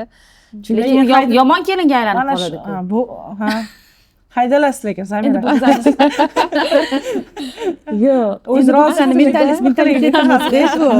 Aslida Nas kiyim yuvmabdi, anunga sansirab gapirib Lekin yuboribdi, balki orqasidan ham har xil muammolar paydo bo'ladi. Aslidachi ayol o'zini ustida ishlab muntazam ravishda o'zini bir hunari, o'zini ilmi, o'zini kasbi bo'ladigan bo'lsa, men o'ylaymanki, o'sha ayolni oilada hurmati, o'rni bo'ladi va o'sha hurmati, o'rnini ayol kishi vaqtida qo'yib qo'ysa, o'zini chegaralarini vaqtida o'sha oilada ko'rsatib o'tsa, men o'ylaymanki, bunaqa salbiy holatlar kelib chiqmaydi va salbiy holatlarni kelib chiqayotganini ko'ngli sezyaptimi, o'zini ustida ishlash kerak ayol ham.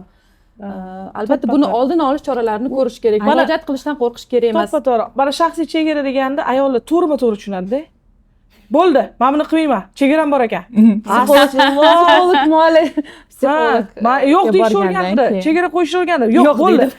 Umuman unaqa aytilmayapti. Boshqacha mana to'g'ri tushunish kerak emasda. Masalan, shaxsiy chegara degani, ammo kasal bo'lib ozgina o'sha o'limga yaqinlashganda oyijon uzr bu ishni qila olmayman, chiroyli muomala bilan.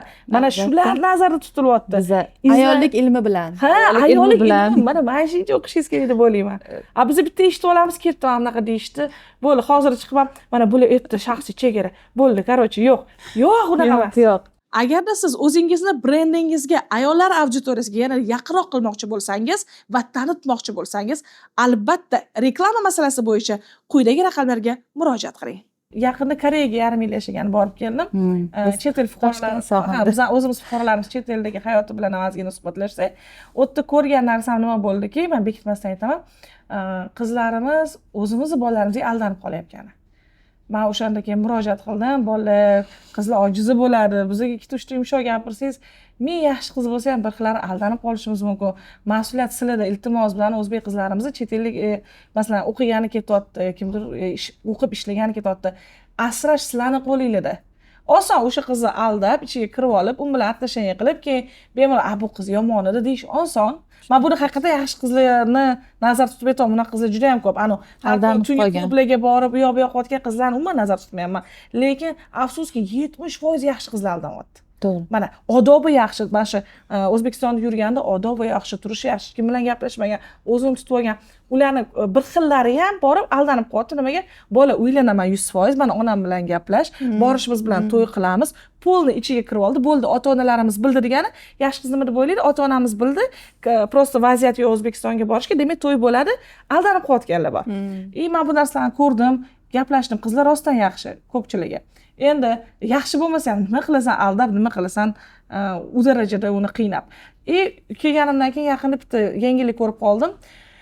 Koreyalik qiz o'zini osgani haqida, nomboda sizlar ko'rgan bo'lsanglar, juda shov-shuv bo'lib ketgan. Bu masalani men yechimini topmoqchi emasman, shunchaki gapirib o'tmoqchiman. Birinchi kelgan menga xayol nima bo'ldi? Men videoni ko'rdim.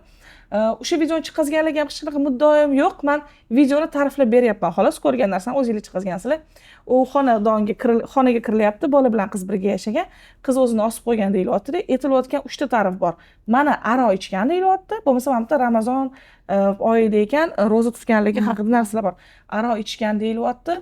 Qiz tungi klubda ham yurib, nimadir, qiz qoralanyapti-da, o'zini osib qo'ygan qiz shunchaki qoralanyapti. Ya'ni umuman bu bola u bilan yashagani haqida aytayotdiki, qiz o'zini osgan nima uchun? Chunki balki suitsidgacha olib borgan elementlari urg'u nimaga qo'yilyapti? Mana qiz aro ichib yurgan, bunaqa qilgan, o'shancha o'zini o'ldirdi, mana nimaga olib keldi degan urg'u qo'yildi. Endi bu qizni onasi bor, buni ko'radigan va qizini yaxshi tarbiyalagan, ne orzulari bilan. Ana bola u bilan yashab qilingan bolaga umuman deyarli hech narsa deyilmayapti-da. Doim shunaqa bo'ladi. Masalan, agar ayol kishi o'sha videoni olganda, sirazu qarab, siz buni bungacha olib bordingizmi? Nima qildingiz, nima gapirdingizki, bu qiz o'zini o'ldirdi degan savol beradi. O'zi o'tda hozir umuman masalalar o'ldirdimi ham ko'rib chiqilyapti aslida. Meni ajablantirgan narsa, bitta narsa bo'lgan, nimaga qiz sirazu qoralangan? Buni millionlar ko'radi-ku. O'zida har doim shunaqa. Vot, keyin aslida o'sha qiz ham shunaqa bo'lishi mumkinki, prosta mana ishonuvchan, bolaga ishongan, niyat qilgan, mana shu bola bilan turmush quraman, bolalarimiz bo'ladi, oila quraman, o'sha niyatda gaplashgandir o'sha chet elda. yomon qiz emasdir, umuman ichmasdir. Mani yuragim og'ridi shu qizga. Va agar onasi ko'rayotgan bo'lsa, men aytmoqchiman, sizni qizingiz вообще zo'r, ishoning. Hech kimni eshitmaydi. Dunyodagi eng yaxshi qiz sizda. Hech kimni eshitmaydi va siz eng zo'r onasiz. Mani ayol kishi sifatida juda qattiq dilim og'ridi. Hozir nimagadir to'xtaldi. Men kuzata olmay internetda nima bo'lar ekan davomi. O'shaning uchun sizlar bilan ham ko'rmagan bo'lsanglar ham ochmoqchiman. Shunchaki bosdi qilishgandir, odatda bo'ladigan kabi. Yo'q. U yerda вообще ichkariga kirmoqchi emasman. Prosta ajablantirgan joyini aytdim. Shu joyda qizlarga murojaat qilmoqchiman. Umuman boshqa ishonmanglar. Mana shu O'zbekistonga kelib, mana shu to'y qilmaguningizcha ishonmanglar qizlarjonlar. Rasman O'zbekistondagilar ham mamlakatimizni. Ha, ishonmanglar. Qizlari ham iltimos ishonmanglar. Bo'ldi, ota-onamiz biladi-ku. Bo'ldi, qo'ling ushuraman, ota-onamiz biladi-ku. Voy, sen menga yo'q deyapsanmi? Demak, erta turmushdan keyin ham yo'q deysan. Menga xarakteringni ko'rsatsanmi, sen yomon xotin bo'lasan turmushdan keyin. Bu hammasi aldamchi so'zlar-ku. Mayli, lучше ketsin oldingizdan. Da sizni shunaqa manipulyatsiya qilayotgan chegaralaringizni hurmat qilmasa, to'g'ri. Hozir lучше ketsin hayotingizdan, keyin sizga уже uylanmay yana yomonlikqa chiqazgandan ko'ra. Men полный bu temada полный qizlar tomonman и bolalarga aytaman, iltimos mas'uliyatli bo'linglar. Mas'uliyatli bolalarimiz bor. Mana hattoki to'y aniq 3 oy nosindirilgan 5-6 oy, masalan 2 yildan keyin to'y bo'ladi, lekin 2 yil oldin aniq bo'lgan erkaklarimiz ham bor. Qo'lini uchun teqizmaydi qiz bolaga. Umuman mana shunaqa erkaklarga просто respekt, rahmat sizlarga. Savolim aynan qizlarning huquqi bo'yicha, ayollar haqida, oila haqida ko'p gapirdik. Hali voyaga yetmagan qizlar necha yoshda, masalan 12-14 yoshdan o'zlari murojaat qila oladimi? Masalan, uyida qandaydir zo'ravonlik bo'lsa yoki sinfdoshlari, o'rtoqlari, yigitiman degan qandaydir bir tanishlari orqali ham qandaydir zo'ravonlik bo'lsa, chegaradan oshgan xatti-harakatmi, gap so'zmi bo'lsa, necha yoshdan murojaat qila oladi? Burzikiga murojaat qilishda yosh chegaralanmagan. Xohlagan yoshda, masalan 7-8 yoshli qizlar ham albatta burzikiga murojaat qilib, qanaqadir qiyinchiligi bo'ladigan bo'lsa, murojaat qilishi mumkin. Xodimlar joyiga chiqadi, o'rganadi vaziyatni va unga huquqiy baho beriladi, huquqiy yechim beriladi. Yosh chegaralanmagan, xohlagan yoshda murojaat qilishi mumkin. Hozircha Zamir onalar to'g'ri tarbiya qilyapti. Hozir onalar tushuntiryapti. Sen himoya ostidasan. Mana oldin baribir masalan kam aytilgan bo'lsa, menimcha hozir hamma aytyapti. Hozir qiz bola aqlini tanigandan boshlab bizni unga chiroyli tushuntiramiz. Sani boshqa insonlar jinsiy organlaringga ko'rsatib, shu yog'ingga, bu yog'ingga tegishi mumkin emas. O'zidan o'zi seni ushlashi mumkin emas. Siz oliy ma'lumotli ayolsiz, siz aytasiz, qolganlarcha aytishadi. Mana hozir murojaat qilib aytmoqchiman ayollarga, qizingiz 5 yoshga to'ldimi, 6 yoshga to'ldimi, aqlini taniyaptimi? Chunki bilasizmi, ko'p paytlarda uy yumushlari bilan ayollarimiz ovora bo'lishyapti va qizlar, kichkina qizchalar ko'chaga chiqib ketadi va ularni yarim kun qidirishar ekan, keyin qo'shni uyda, uni uydan topib olishadi, olib kelishadi. Bor real gaplarni aytyapman, bu to'qima gaplar emas. Olib kelishadi va qaysidir amaki uni bir umr psixologik travmaga uchratadi. Mayli unga zo'ravonlik qilmasa ham, o'sha joylariga tegib, nimadir uni qiz bolani miyasida qoladigan birinchi travmani beryapti. Shuning uchun qizlarimiz 5-6 yoshga kirganida biz ularga tushuntirishimiz kerak. Jinsiy a'zolaringga va seni o'sha tegishli joylaringga hech kim teginishi mumkin emas, senga yaqinlik qilishi mumkin emas va seni o'zidan o'zi bag'riga o'zidan o'zi ko'p muddat bosishi mumkin emas. Bunga yo'q degin, anaqani hech kimga yechib ko'rsatmagin deb hammasini biza tushuntirishimiz kerak hozirgi yoshidan boshlab. O'zi umuman huquqiy yordam haqida tushunchalar, ma'lumotlar yetarlimi, nima deb o'ylaysiz? Huquqiy bilim albatta hammada yetarli emas. Shuning uchun albatta o'qish kerak, izlanish kerak. Qizlarimiz uchun, ayollarimiz uchun davlat tomonidan hozir hamma imkoniyatlar, hamma narsa, imtiyozlar yaratilgan. Faqat biz o'qib, izlanib, o'zimizga kerakli narsani topib, o'zimiz ustimizda ishlasak bo'ldi. Davlat tomonidan deyarli barcha imkoniyatlar yaratilgan ayollar uchun. Mana oldin himoya orderi bo'lmaganmi ayollarga? 2019-yildan yaratilgan bu tizim shaxsan prezidentimiz tashabbuslari bilan bu tizim yo'lga qo'yilgan. 2019-yilda qonun qabul qilingan. Xotin-qizlarni tazyiq va zo'ravonlikdan himoya qilish to'g'risidagi qonun hamda xotin-qizlar va erkaklarning teng huquqliligi, gender tengligi to'g'risida qonun qabul qilingan va shu qonundan keyin mana shu himoya orderlarini rasmiylashtirish tizimi ishga tushgan, yo'lga qo'yilgan. va bu narsalarni hammasi o'sha bizani eski mentalitetimizni tushunchalari bo'lgan-ku baribir. Ayol kishini kamsitish, bu ayol kishi degan past nazar bilan qarash tushunchalari bo'lgan. Mana shu tushunchalarni yo'q qilish uchun, mana shu tushunchalar bilan kurashish uchun ham aynan mana shu qonunlar qabul qilingan va o'sha xotin-qizlarni hozirgi kunda men o'ylayman hammaga bilinyapti. Ya'ni ularni o'sha huquqlari kafolatlangan, ularga mana hozir rahbarlik lavozimlari ham berilyapti ayollarga. Demoqchimanki, o'zini ustida ishlab harakat qilgan ayollarimiz, xotin-qizlarimizga davlatimiz tomonidan barcha imkoniyatlar yaratilgan. Mana bunaqa narsa bor. Men o'zimdan o'tgan, o'sha siz masalan murojaat qildingiz, o'zingizni bilyapsiz, huquqlaringiz bo'yicha siz pravsiz, siz haqiqatdan urgan va yana uradi. Lekin aytaylik, haqiqatdan qanaqadir tanish bo'lib chiqishi mumkin. Endi bu bo'ladigan vaziyat bir qiladi. Ya'ni o'sha murojaat qilgan odamingiz, turmush o'rtog'ingiz qarindosh ham bo'lib chiqishi mumkin. Ozgina yopti qilishga harakat qiladi. O'zimdan o'tgan narsa apellyatsiyaga berib, men bulardan men ketma-ket yozardim-da. Bulardan keyin bularga yuqoriroq ko'rgan. Bular chora ko'rmadi. Keyin yuqoriroq bitta instansiyaga chiqasiz, albatta. Keyingi instansiyalarga murojaat qilish mumkin. Bu yerda ham navbat tanishib qolsa, keyin botga o'tardim va aytib o'tardim. Bundan oldin botga murojaat qildim deb aytib o'tardim. O'zi ota-ona farzand urishga haqqi bor-ku, yoki yo'qmi? Yo'q. Yo'q. Hozir haqida gapiryapmiz. Yo'q. Rejalarim boshqacha edi. Mani bolalarim sirazi politsiyaga qilamiz deyshadi. Noto'g'ri qarab qo'ysam ham hattoki. Masalan, mana 16 yoshar o'g'lim hattoki uyga sizni bola, sizni qo'lingiz ostida katta siz kelsam ham darrov savol berishni boshlaydi. Nima bo'ldi? Ishingizda muammo bo'ldimi deydi. 16 yoshli farzandim. Biroz psixologiyaga qiziqadi. Voy, men faqat shunaqa o'xshab turaman. U bilan qanaqa gaplashishni ham o'ylab gapirishimga to'g'ri. Hozirgi avlod boshqacha. Ular bilan o'ylab gaplashish kerak. Gaplarni terib gapirish kerak. Tushunmasa-chi. Bolangiz ertaga kim bo'lishini xohlasangiz, xuddi shunaqa muomala qilishingiz kerak. Meni hamma bolalarim bilan, farzandlarim bilan endi to'g'risini aytaman, ishdan kech chiqishi mumkin yo turli xil holatlar bo'lishi mumkin. Har kun emas, lekin haftasida 4-5 marta bolalarim bilan o'tirib suhbat qilganimda g'alati qarab qo'yishadi. Misol uchun men aytaman o'g'limga, tasavvur qil, Nobel olishga sahnaga chiqding, nima degan bo'larding? Biz nutq tayyorlashimiz kerak deyman. Bolam o'tiradi, buni o'ylaymiz, davay buni o'ylaymiz debdi. Yonimdagilar menga g'alati qarashi mumkin. Bu bolalarni, farzandlarimizni maqsadlarini o'stiradi. Misol uchun ko'proq suhbatlashishda misol uchun ko'p oilalarda o'zim guvoh bo'lganman. To'ppoy, qo'lingdan hech narsa kelmaydi, ahmoq. Ana sinfdoshing sendan yaxshi o'qiydi, sen ikkichisan.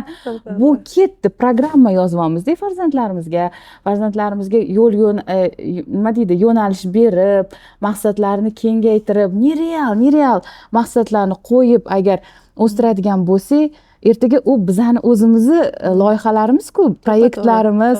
Ertaga bizni hozir ko'pchilik insonlar uy olishadi, investitsiya qilishadi, pul ko'p, ayollarimiz pul ko'p bo'lsa tillala olib qo'yishadi. Men o'ylayman, shu farzandlariga investitsiya qilishadi. O'rtoqlar, men shunchaki Mahliyoning Instagramini qoldiraman mashta. Любой masala bo'yicha sizlar murojaat qilsanglar bo'ladi. Boshida hozir qayerda ishlayotganlarni aytib o'tdi. Men ishonaman, sizlarga aniq yordam beradilar. Yana bitta masala bo'yicha menga bir kuni xat yozgan, bitta podkastdan keyin, qaysiligini ko'pchilik hozir tushunadi. Menga yozishgan, Indira opa, meni ham rasmim tarqab ketadi deb ugroza bo'lyapti menga. Nima qilsam ekan degan, rostdan faqatgina aytganman, ichki ishlarga murojaat qiling deb uyalaman degan.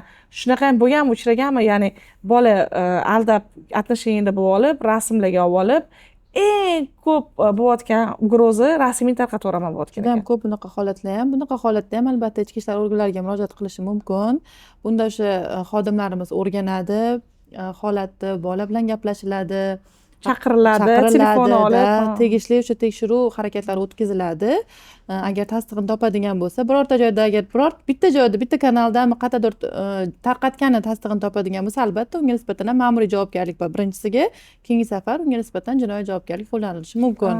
Birinchisidan jinoiy bo'lmaydimi? Yo'q, bo'lishi mumkin-ku, shaxsini to'g'ri, qanaqa darajadagi rasmga, qanaqa darajadagi tarqatilayotgan ma'lumotga ham qaraladi. Jinoiy bo'lishi mumkin. Siz eslatgan holat bo'lsa, shaxsiga, kelajagiga minus olib keladigan rasm bo'lsa, yomon holatda, yomon sharmanda qiladigan holatda bo'ladigan bo'lsa, bu holatda to'g'ri qamalishi mumkin, belgilanishi mumkin. Albatta. Ya'ni chunki menda bitta tanishimda aytganki, nimaga san yolg'on ko'rsatma bermoqchisan bitta qizga deb so'raganimda u aytganki lekin u yerda ikkita qiz bo'lgan, u qizda degan mani videolarim bor tarqataman deb menga tahdid qilyapti deganda, men aytganman bo'ldi sen hozir borasan ichki ishlarga yozasan что menga shunaqa tahdid bo'lyapti, keyin nobora chiqib ketadigan bo'lsa yozganing uchun 100% u qamaladi. Sen unga aytib qo'ygin, men yozib qo'ydim, sen qamalasan. Aliment undirish masalasida ham juda ko'p muammolar bo'ladi. Masalan, ko'pchilik oyligini kamaytiradi yoki hech qayerda ishlamayman deydi. Endi u tekshirish qila olmaysiz oyligini kamaytirsa. Buni isbotlab bera olsa masalan ayol kishi. Pastkashligidanda, chunki uzr so'rayman. Bu yana aytyapmiz. Bu bizani hurmat qilib, bizani paydash qilayotgan erkaklarimiz emas. Sizlarni вообще yaxshi ko'ramiz, respekt sizlarga. Qanaqa shunaqa qilishi mumkin? O'zini farzandiga nisbatan g'urur deyiladi. Men bu holatlarda biz gaplashganmiz. Men yarashtiruv komissiya a'zosi bu sifatida o'tirganman, gaplashganman. Nega shunaqa qilasiz deb erkaklarimizga savol bilan murojaat qilganimda, prinsipda bu. Nimani isbotlamoqchi? Xotinni erkak emasligini? Yo'q, xotiniga bu. Men normalniy pul berib kelyotgandim. Oyiga 400 ming. Berayotgandim. Keyin u men yozib beribdi ustimdan, u yozib bermagan ustidan, yozib beribdi ustimdan, keyin men senga mana deb prinsipga 150 ming короче aliment.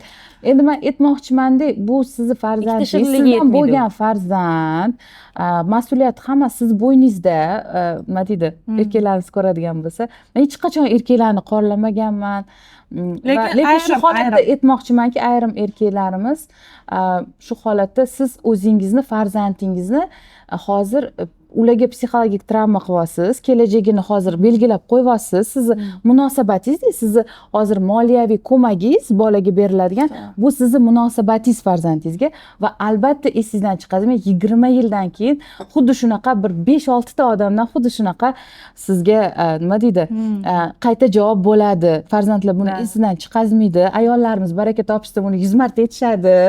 Baribir aytishadi, baribir biladi-da, farzand bu narsa haqida xabar topadi va bu o'ylayman juda bir pastlik, o'zini ish joyidan bo'shatib, boshqa ish joyiga joylashib, oyligini, daromadini bekitib, bu nima uchun? O'zi oila qurishdan maqsad jamiyatda ko'payish, o'zidan farzandlar qoldirish, o'zidan nom qoldirish bo'lsa, nima bo'lgan taqdirda xotin chiqisha olmadi, fe'l atvori tufayli yoki turli xil holatlar tufayli, lekin otalar mard bo'lgan o'sha tarzda, balki hozir shunaqa holatlar ham bor, aytib o'tishimiz kerak, farzand otalarda qolyapti, onalarda qolmayapti. Otalar ham aliment, onalar ham aliment to'lashyapti.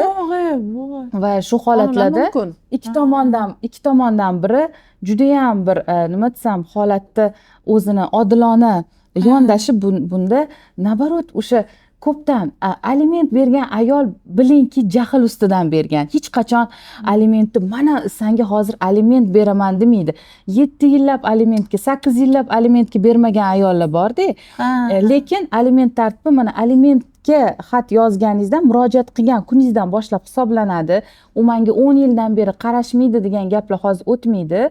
Shuning uchun to'lamaydi. Shuning uchun murojaat qilgan kundan boshlab rasmiylashtiriladi, o'rganilib va yaxshi savolga javob. Va shuni aytib o'tmoqchimanki, kim aliment, qaysi tomon aliment to'lashdan qat'iy nazar, iltimos bilasiz farzandingizga, uni o'qishiga, uni o'sha maishiy xarajatlariga pul to'layapsiz. Ma'lumot bo'lishi, necha yildir aliment to'lamasa ota-onalikdan mahrum qilinadi. Alimentga ko'p ayollarimiz o'ylaydi, erim ishlamaydi, hozir berganim bilan hech narsa o'zgarmaydi, menga pul undirib berish olmaydi ham deb o'ylab murojaat qilmaydigan ayollarimiz ham ko'p, lekin o'sha murojaat qilgan kunidan boshlab to'g'ri aytdilar, aliment hisoblanadi va o'sha erkak 3 oy davomida agar aliment to'lamaydigan bo'lsa, sud belgilab beradi o'z miqdorini, qancha miqdorda to'lashni, ishlaydigan, ishlamaydigan erkak barchasiga o'z belgilangan tartib bor. Ishlasa oylik ish haqiga qaratiladi, ishlamaydigan bo'lsa o'rtacha oylik ish haqidan kelib chiqib, farzandiga nisbatan aliment belgilanadi va o'sha aliment summasini to'lamaydigan bo'lsa, 3 oy muddatda to'lamaydigan bo'lsa, unga birinchi martasi uchun ma'muriy javobgarlik qo'llaniladi. Lekin u ayolga davlat tomonidan hozir alohida jamg'arma yaratilgan. O'sha jamg'arma hisobidan aliment mablag'lari to'liq qoplab beriladi ayolga.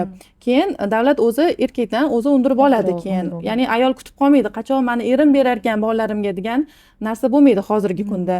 va shu orqali birinchi martasida ma'muriy javobgarlik, agar 3 oydan keyin ham to'lamaydigan bo'lsak, ma'muriy javobgarlik qo'llanilgandan keyin ham to'lamaydigan bo'lsa, 1 yil davomida unga keyingisi o'sha jinoiy javobgarlik qo'llaniladi erkakka nisbatan. Majburiy ravishda baribir undiriladi pul. Agar to'lash imkoniyati bo'lmaydigan bo'lsa, erkakka nisbatan ozodlikdan mahrum qilish jazo chorasi qo'llaniladi, chunki boshqa imkoniyat yo'q. Ayollar daftariga kirish masalasini ham tushuntirib o'ta olasizmi? Masalan, ko'p bolali ayollar bor, yolg'iz ayollar bor. Zo'r gap. Davaychi. Juda ham ko'p qandaydir kriteriyalar bor. Mahallada qimmatroq televizor bo'lsa ham, mashinangiz bo'lsa ham, to'g'risi ko'p anaqa produkt olib kirilyapti. yo'q, uyingizni tekshirishadi. Qandaydir qimmatroq televizoringiz, kir mashinangiz yoki yana nimalaringizdir bo'lsa, u ro'yxatga tusha olmaysiz. Yo'q, rostda. Kriteriyalar bor. Aynan mana shu bo'yicha daftari ma'lumot bera olasizmi? tashkil etilganiga 5 yil bo'ldi.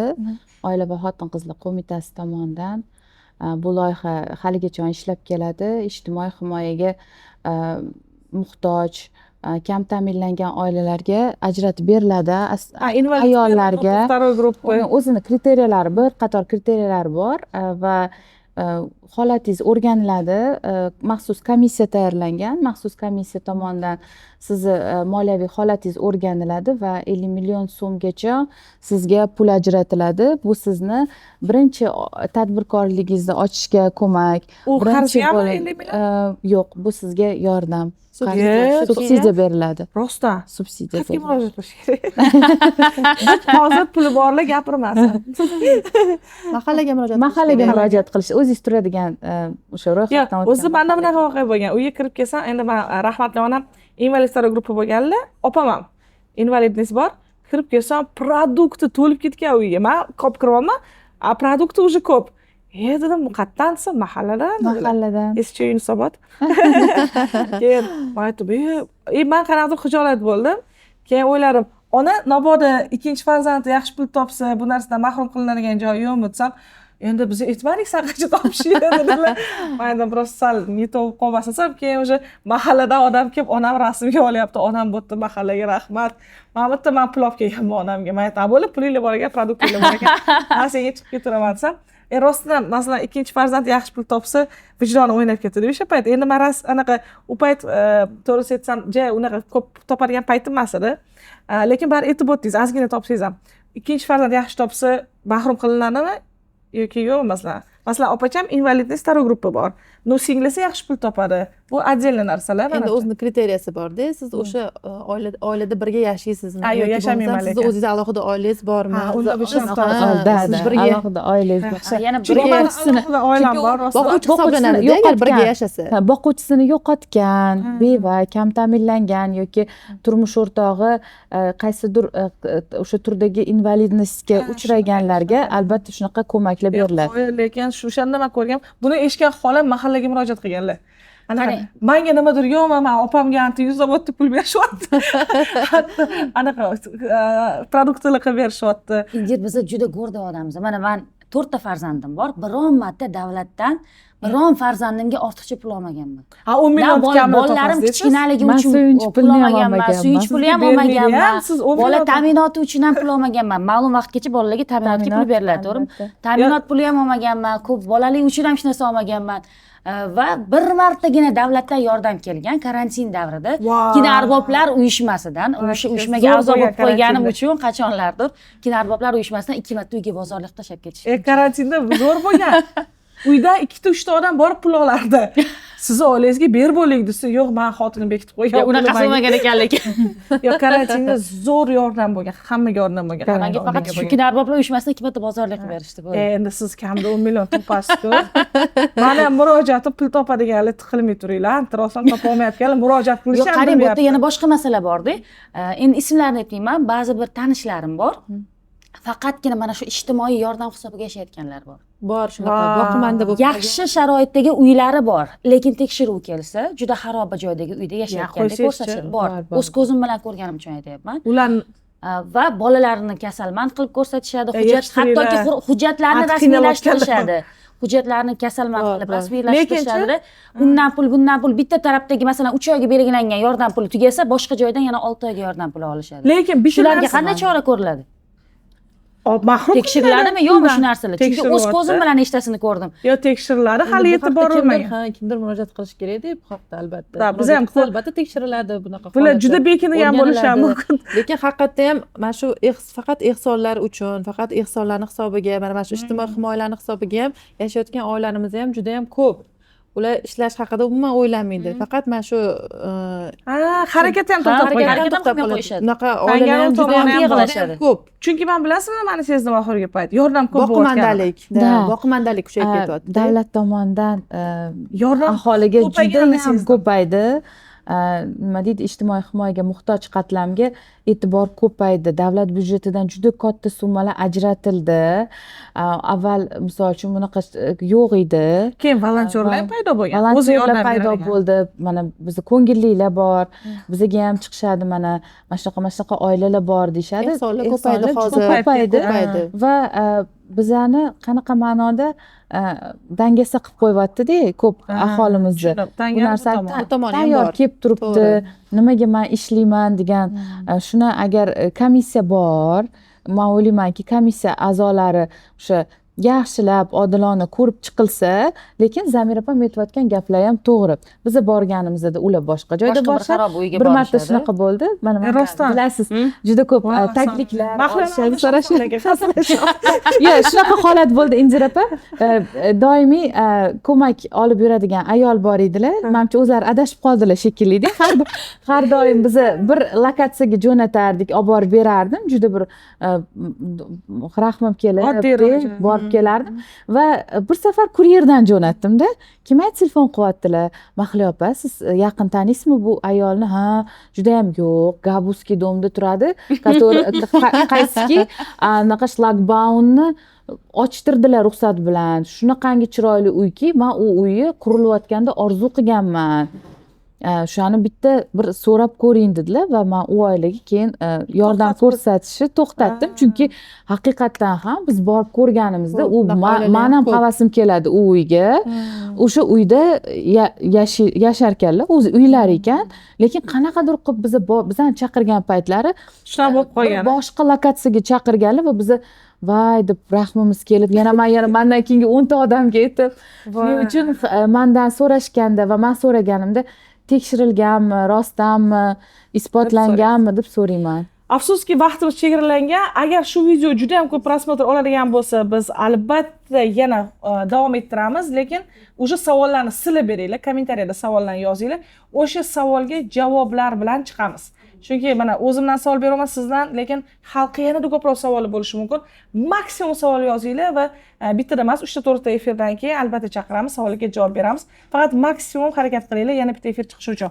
Oxirgi savollarimizga keldik. Bu birinchisi, qiz bolani qanaqa tarbiyalashimiz kerak o'zini himoya qila olishi uchun va umuman ayol o'zini yoki qiz bola o'zini himoya qilishni boshlasa, atrof qanaqa o'zgaradi? Bu oxirgi so'zimiz, aytib ketamiz. Biz qizlarimizni avvalambor ularga chiroyli madaniyatni o'rgatishimiz kerak. Agar misol uchun o'zi qizlarimizni men ko'raman, gaplashganda, suhbatda bo'lganda oilasida notinch bo'lgan, oilasida o'zi juda ham bir zo'ravonli muhitda katta bo'lgan qizlarimiz o'zida tabiiy himoya bo'ladi, bilasizmi? O'zini tayyor qalqon bo'ladi-ku, o'zini o'zi himoya qiladigan instinkt ishlab chiqqan bo'ladi. Men juda ham xohlardim bu murojaatim onalarga shungacha olib bormanglar. Oilanglar tinch emasmi? Bolalaringlar qo'rqyaptimi? Sog'lom munosabatlarni targ'ib qilishimiz kerak-da. Juda bir yomon holat bo'lsa, mana murojaat qilinglar, to'g'rilashga harakat qilinglar. Menga yozinglar, psixologga boramiz, balki nimanidir o'zgartirarmiz, lekin shu qizlarimizni shunaqa men xohlardimki jamiyatda bo'lmasa yaxshi, lekin qizlarimizga albatta o'sha aytganimdek kichkina yoshlardan boshlab o'zini o'sha aqlini tanigandan boshlab aytishimiz kerak. Senga hech kim qattiq urishi mumkin emas, qattiq gapirishi mumkin emas. Agar kimdir urishi mumkin emas. Bu narsani tabiiy his qiling. Hech kimni urishi ko'chada ham misol uchun, boshqa maktabda ham, maktabda qancha videolar tarqaldi ko'rdingizlar. Ota-onalar, o'qituvchilarni ham urish mumkin emas. Hech kim urish mumkin emas. Shu qizlarimizga shuni tushuntirishimiz kerak. Mumkin emas. Agar shunaqa holatlar bo'lsa, albatta menga aytman, urushmayman. man urushmayman, mendan qo'rqma, man seni do'stingman, birinchi o'rinda man senga o'zim yordam beraman, bu masalani birga hal qilamiz. Qo'rqadi farzand, siz bor bo'lishingizdan ham qo'rqadi, chidab yuradi. O'shaning uchun ayollarimiz, onalarimiz qizlarimizga birinchi o'rinda qizlarimiz bizlardan qo'rqmasligi kerak. Tushundim. Qo'rqmasa bu jamiyatda normal holat bo'ladi. Agar o'sha qiz ham o'zini huquqini 2-3 marta o'sha maktabda, ommaviy o'sha hamma doirada o'zini huquqini himoya qilsin, unga 3-marta hech kim umuman gapirmaydi. To'ppa-to'g'ri. Zamir, bularga oxirgi so'z beramiz, чтобы yakunlash uchun. Yo'q, siz ayting, savolga javob berasiz. Zamir, fikrlarni aytib o'tadilar. Avvalambor qizlarga erkin muhit yaratib berishimiz kerak. Hech qanaqa taqiqlarsiz erkin o'zini fikrini bildira olsin, erkin gapira olsin, erkin kasb tanlasin. Har sohada erkinlik yaratib berishimiz kerak, chunki taqiq qo'ygan sari bu narsani bosishga, buzishga harakat qiladi baribir farzand. Shuning uchun ham birinchi navbatda erkinlik va ikkinchi navbatda men o'ylayman, odam o'zini tarbiya qilish kerak. Sizni ko'rib farzandingiz sizdan namuna oladi va chiroyli muhit yaratib bersak qizlarimizga va birinchi navbatda ularni o'qishini, birorta yoki bo'lmasa birorta hunar egallashini ta'minlab beradigan bo'lsak, o'ziga bo'lgan ishonchini shu yoshlikdan, bolaligidan agar shakllantirib beradigan bo'lsak, albatta qizlarimiz men o'ylayman o'ziga ishongan, o'zini yaxshi ko'radigan va kelajakda o'sha insonlarga foydasi tegadigan oqila bir qizlarni yetishtirgan bo'lamiz shu orqali. Tushunarli. Keyingi sonda aytgancha kredit masalalarini ko'taramiz. Kredit ko'p olib, hozir ishlamay, qanaqa berishni bilmay, uydan televizorlar olib chiqilayotgan masalalar. Faqatgina bitta shartimiz bor. Like bosinglar, obuna bo'linglar, videoni tarqatinglar, kopировать qilib Telegram gruppalarga tarqatib tashlaysizlar. Zamirchika, qalay? Zo'r, juda ham ko'p gap qolib ketdi. Menimcha bu bitta mavzuda bir soatda qilinadigan mavzu emas. Agar har bir ona mas'uliyatni bo'yniga olib, farzandlarini to'g'ri tarbiya qila olsa, yillar o'tib boshqacha chiroyli bir jamiyatni qura olamiz. Bu bir kunda yoki 2 kunda bo'ladigan narsa emas. Bunga yillar kerak. Har birimiz baravariga harakat qilsak, kelajagimiz, jamiyatimiz chiroyli bo'ladi deb o'ylayman. To'g'ri, rahmat, katta rahmat. Albatta farzandingiz himoya ostida ekanligini bilish kerak. Birinchidan sizning himoyangiz, ikkinchidan O'zbekiston Respublikasi davlat himoyasida ostida ekanini. Men yoshlikdan ishlatilgan gapim, har doim, har bitta podkast, mana hamma aytadi, Indira, siz mana blogersiz, unaqasiz, qo'rqmaysiz. Unaqa emas. Men bloger bo'lmaganimda ham, taniqli, известный bo'lmaganimda ham, men har doim bitta narsani bilganman. Men davlat himoyasidaman. Albatta. Ko'z tegmasin, har doim shuni ishlatganman. Albatta. Nima bo'lishidan qat'iy nazar shu narsa menga yordam berganki, bugun sizlarga ham shu narsani aytyapman. Siz bloger bo'lishingiz shart emas. Siz taniqli bo'lishingiz shart emas. Siz tanishingiz bo'lishi shart emas. Siz bitta narsani bilishingiz shart. Siz davlat himoyasidasiz. Bu 100%. Shunchaki haq-huquqingizni biling va qanday qilib uni ishlatishni ham o'rganing. Men buni juda xohlagan bo'lardim. Borligiga shukr. Rahmat sizlarga, manfaatli bo'ldi degan umiddaman. Yana savolingiz bo'lsa kommentariyada yoki mana Instagram sahifada sizda bor bo'lsa sizga deb qoldiramiz. Lekin sizning ishingiz ko'p bilaman. Yo'q, bizda mumkin emas. Sizda Instagram yo'q. Bilardim. Chunki bo'lmasa vaqtlar yuborib qo'ygan bo'lardim. Rahmat sizlarga, katta rahmat. Chin dildan minnatdorman kelganinglar uchun. Qizlarjonlar, ko'rishguncha ayollar klubi.